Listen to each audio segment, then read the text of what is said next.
आज अपनी पार्टी लोक जनशक्ति पार्टी की तरफ से इस आम बजट के समर्थन में अपने पार्टी का जो पक्ष है उसको रखने के लिए खड़ी हुई हूँ।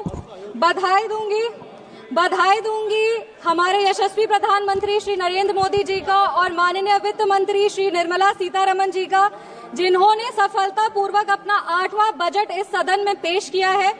पूरे बिहार की ओर से उनका आभार व्यक्त करूंगी, वित्त मंत्री का आभार व्यक्त करूंगी कि जब वो बजट को इस सदन में प्रस्तुत कर रही थी तब वो बिहार की बेटी पद्मश्री दुलारी देवी द्वारा जो उनको मिथिला पेंटिंग की साड़ी भेंट की गई थी वो पहनकर वो अपने बजट का भाषण दी थी। इससे बिहार का गौरव, बिहार का सम्मान बरकरार रहा है। 2037 तक विकसित भारत के निर्माण में सर ये बजट एक अहम भूमिका निभाएगी और सिर्फ भारत को विकसित बनाने में ही नहीं, बिहार को भी विकसित बनाने में और बिहार के विकास को एक नई गति प्रदान करने में ये बजट एक बहुत महत्वपूर्ण भूमिका में रहेगी। कहीं हमने पढ़ा था कि the be in the budget stands for Bihar, और ये बात सत्य है कि आज बजट का बी बिहार के लिए, क्योंकि जब विपक्ष की सरकार थी तो बीमारों का बी बिहार के लिए होता था। हमने वो लंबा सफर तय करके आज एनडीए सरकार की वजह से हम यहाँ पर खड़े हैं। पूरे विश्व को शून्य देने वाले आर्यभट्ट, जो पूरे विश्व को शून्य दिए थे, उनका जन्म बिहार में हुआ था और ये वही शून्य है जो दिल्ली विधानसभा चुनाव में कांग्रेस पार्टी को आई थी। और अगर आज बिहार को 2 शून्य अधिक मिल रहे हैं तो विपक्ष को इतनी तकलीफ क्यों हो रही है? जिस सरकार ने बिहार में विकास लाए हैं, बिहार हमेशा उनका आभारी रहेगा। हम उस बिहार की बेटी हैं सर जो इस देश की रीढ़ की हड्डी है। वो चाहे आपके कॉर्पोरेट सेक्टर्स हो, वो चाहे आपके सॉफ्टवेयर आईटीज हो, वो आपके इंफ्रास्ट्रक्चर को खड़ा करने वाले मजदूर हो, वो आपके घर के सहयोगी हाथ हो। हर घर में सर एक बिहारी है, आपके घर को घर बनाने वाला आदमी बिहारी है। बिहार का उत्थान अब अडिग है और बिहार के विकास में अब कोई भी बाधा नहीं आएगी। रीजनल फेवरेटिज्म की बात करते हैं सर, 2004 में डीएमके पार्टी के समर्थन के लिए तमिल को क्लासिकल लैंग्वेज घोषित कर दिया गया था और उसके लिए एक यूनिवर्सिटी की स्थापना भी की थी। तब बिहार वासी को और बिहारियों को कोई दिक्कत नहीं था, पर आज जब बिहार को ज्यादा मिल रहा है तो विपक्ष को इतनी तकलीफ क्यों हो रही है?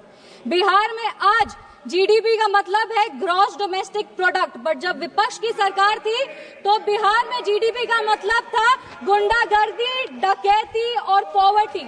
हम बिहार में जमीनी स्तर पे काम करते हैं, इन लोगों ने बिहार में जमीन हड़पने के लिए काम किया है। हम दोनों में बस यही अंतर है।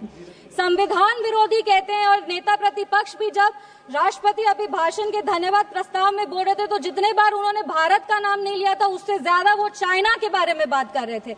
और ये इनका एक ट्रेडिशन रहा है कि चाइना के मॉडल से ये बहुत प्रभावित रहते। नेशनल एडवाइजरी काउंसिल भी चाइना से प्रेरणा लेकर के ही स्थापित की गई थी। हम राहुल गांधी जी को बस यही कहना चाहेंगे, राहुल गांधी जी, ज्यादा चीनी देश के लिए और सेहत के लिए, दोनों के लिए हानिकारक है। इंडिया अलायंस को देखते हैं सर तो एक गाना याद आता है, इंडिया अलायंस को देखते हैं तो एक गाना याद आता है, देख जमाने की यारी बिछड़े सभी बारी बारी। और Bihar election will be the last nail in India alliances coffin. इसके बाद इंडिया अलायंस वैसे ही इस धरती पर से विलुप्त हो जाएगा जैसे किसी समय में डायनासोर हुए थे। अगर हम बजट की बात करें तो वित्त मंत्री जी ने 50 लाख करोड़ का बजट दिया है, जिसमें 11,21,000 जो है वो कैपिटल एक्सपेंडिचर है। ये हमारे देश के निर्माण में एक अहम भूमिका निभाएगी। वित्त मंत्री जी ने अपनी भाषण की शुरुआत ही सरकार के एफर्ट्स को रेखांकित करते हुए कहा कि इस बजट का फोकस्ड ग्रोथ पे है, इंक्लूसिव डेवलपमेंट पे है, प्राइवेट सेक्टर इन्वेस्टमेंट पे है और enhancing spending power of India's riding middle class पे है। ये बजट एक गाइडिंग फोर्स के रूप में अपने आप को स्थापित करेगा और ये इस बजट का ही परिणाम है कि इतनी ग्लोबल अनसर्टेनिटीज के बावजूद भी हमारा देश एक फास्टेस्ट ग्रोइंग इकोनॉमी है। Sir, I am the only speaker from my party, मेरे को अपनी बात पूरी करने का पर्याप्त समय मिलना चाहिए। No nation can prosper without respecting its farmers. किसान हमारे अन्नदाता है, अन्नपूर्णा देवी का साक्षात स्वरूप हमारे किसान है। काफी सारी ऐसी योजनाएं जो आत्मनिर्भर विचारधारा से किसानों को सशक्त करने के लिए लिया जा रहा है। प्रधानमंत्री धन धान्य कृषि योजना हो, जो 100 जिले जिसमें कम उत्पाद होते हैं, वहां पर लगभग 150 करोड़ किसानों को ये योजना जो है वो फायदा देगी। वो फसल विविधीकरण हो, सिंचाई हो या ऋण उपलब्ध कराना हो, इस योजना के तहत किसानों को सशक्त किया जाएगा। Rural prosperity and resilience programme के तहत ग्रामीण क्षेत्रों को मजबूत किया जाएगा। आर्थिक रूप से उनका सशक्तिकरण होगा। आत्मनिर्भरता इन pulses. Sir, I am the only speaker from my party, sir. I have enough time, I know. Mission for आत्मनिर्भरता इन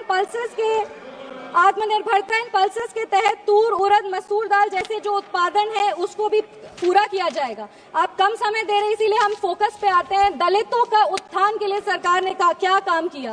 पद्मश्री आचार्य किशोर कुणाल ने अपनी किताब दलित देवो भव में लिखा था, जिस दिन समता की आधारशिला पर बनेगा सुदृढ़ वितान, धन्य होगा यह देश और संगठन हमारा होगा अत्यंत महान। जब भारत के भाल पर सुशोभित होगी जाति समता की पताका, तब मिटेगी इस देश की दारुण दुखों की राका। इसी को आधारशिला बनाते हुए, एक सेकंड सर प्लीज, एक second sir, let me complete.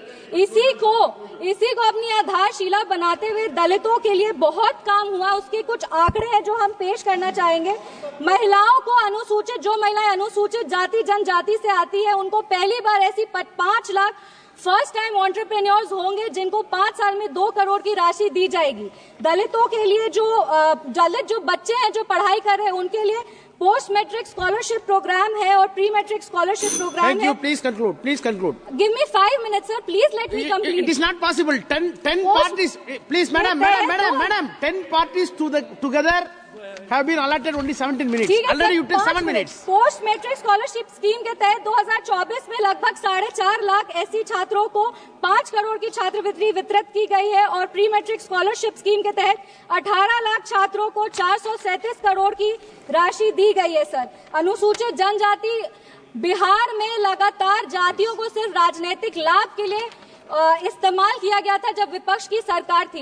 Indira Gandhi ji Belchi गांव गई थी हाथी पे चढ़कर, उसके बाद भी उन्होंने सिर्फ और सिर्फ उनके लाभ के लिए दलितों को प्रताड़ित किया गया। जब लालू यादव जी आज समाजवाद पे बहुत लंबे भाषण देते हैं, पर ये बात सत्य है कि अगर सबसे ज्यादा दलित को प्रताड़ित किया गया था तो वो उन्हीं की शासनकाल में किया गया था। हम अपने राष्ट्रीय अध्यक्ष श्री चिराग पासवान जी का आभार व्यक्त करते हैं जिनके प्रयासों सर 5 मिनट्स जिनके प्रयासों के वजह से आज निफ्टन जैसे जो इंस्टीट्यूट है वो बिहार में आ रहे हैं और आने वाले समय में बिहार ईस्टर्न हब में एक जो फूड प्रोसेसिंग है उसका एक नोड बनेगा। आईआईटी पटना को विस्तृत किया जाएगा। Sir 2 minute. Thank you. Please sir please 4 पंक्ति पढ़कर हम अपने वाणी को विराम दे रहे हैं। सर, बिहार के गौरव को और बिहार की जो इतिहास रहा है उसको बार बार इस सदन में उछाला जाता है। बिहार के खिलाफ कई सारी बात विपक्ष कहते हैं। 5 पंक्ति सर हम पढ़ेंगे। चाणक्य सा ज्ञानी हूँ मैं, जनक सा स्वाभिमानी हूँ मैं, मांझी सा जिद्दी हूँ मैं, बोध गया में सिद्धि हूँ मैं, आर्यभट्ट सा गणितज्ञ हूँ मैं, डॉक्टर राजेंद्र प्रसाद सा राजनीतिज्ञ हूँ मैं, शेर का दहाड़ हूँ मैं, हाँ बिहार हूँ मैं, मिथिला की मिठास हूँ मैं, वैशाली का इतिहास हूँ मैं, भगत का सर 2 मिनट,